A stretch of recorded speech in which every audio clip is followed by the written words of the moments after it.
Doctor Sreevarma ஆயுள் தரும் ஆயுர்வேதா அறுவை சிகிச்சை இல்லா குணம் ஆயுள் கால நிவாரணம். Yesterday courier private limited domestic international cargo உங்கள் இல்லம் தேடி வந்து கொரியர் புக்கிங் டெலிவரி செய்து தரப்படும். அதிமுக போய் பாஜகவோட கூட்டணி வைக்கல. அமித்ஷா அவர்கள் எடப்பாடியை டெல்லிக்கு அழைத்து மிரட்டி அச்சுறுத்தி எடப்பாடியை சேர்த்துக் கொண்டார். அதிமுக சேரல இன்னை வரைக்கும்.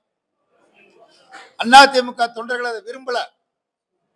பாஜகவோடு கூட்டணி சேர்வதை எங்களுடைய இதய தெய்வம் நிராகரித்த பாஜகவோடு நாங்கள் சேர மாட்டோம்.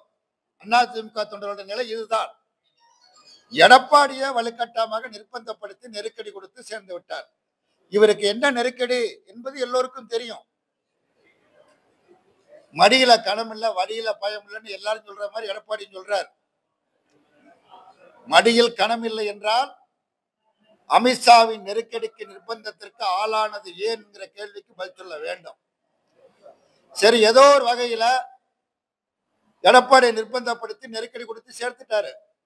சேர்த்த பிறகு என்ன, ஒரு முறை அல்ல பல முறை அமித்ஷா சொல்றார், தமிழ்நாட்டில் 2020 நடக்கக்கூடிய சட்டமன்ற தேர்தலில் நாங்கள் வெற்றி பெற்று என்டிஏ தேசிய ஜனநாயக கூட்டணி ஆட்சி அமைக்கும், பாஜக ஆட்சி அதிகாரத்தில் பங்கு பெறும், அமைச்சரா இருப்போம் அப்படின்னு அமித்ஷா சொல்றார்.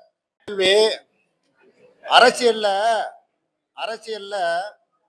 தலைவர்கள், அரசியல் கட்சிகள் ஒரு நம்பகத்தன்மையோடு இருக்கணும். எடப்பாடி பழனிசாமி, திரு எடப்பாடி பழனிசாமி நம்பகமான தலைவர் கிடையாது. அவரை யார் முதலமைச்சர் ஆக்குனது?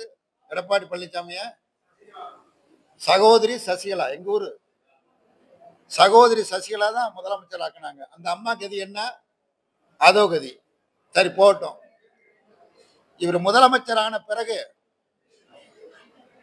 சட்டசபையில நம்பிக்கையில்லா தீர்மானம் திமுக சார்பில் கொண்டு வரப்பட்டது. அண்ணன் ஓபிஎஸ் தலைமையில 9 உறுப்பினர்கள் இருந்தார்கள். எடப்பாடி ஏத்துக்கிட்டு இருந்தாங்க. அந்த நம்பிக்கையில்லா தீர்மானம் வந்த பொழுது ஓபிஎஸ் அணியை சேர்ந்த 9 சட்டமன்ற உறுப்பினர்களும் எடப்பாடிக்கு எதிராக வாக்களித்திருந்தால் ஆட்சி கவிழ்ந்திருக்கும். ஆட்சி கவிழக்கூடாது, எம்ஜிஆர் உருவாக்கிய கட்சியை ஜெயலலிதா பாதுகாத்த கட்சி என்கிற முறையில அந்த 9 சட்டமன்ற உறுப்பினரும் எடப்பாடி ஆட்சிக்கு ஆதரவு வாக்களித்தார்கள். அந்த ஓபிஎஸ் கதி இன்னைக்கு என்னாச்சு? ஒரு நம்பகத்தன்மையற்ற தலைவர். அவரை நம்பி யாரும் பயணம் பண்ண முடியாது. நன்றி, வணக்கம்.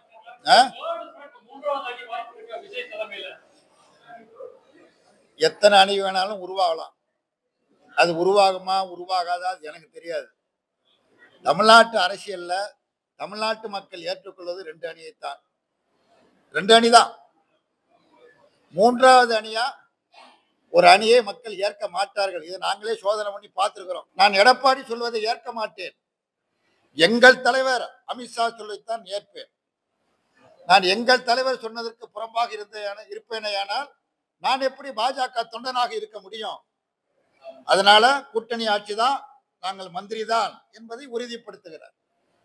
ஆனா இவர் திரும்ப திரும்ப சொல்றாரு, இவரோடு சேருவதற்கு எந்த கட்சியும் தயாராக இல்லை, எடப்பாடியோடு சேருவதற்கு எந்த கட்சியும் தயாராக இல்லை. ஏன்னா ஒரு நம்பகமான தலைவர் கிடையாது. அதனால யாரும் அவரோட சேர மாட்டாங்க.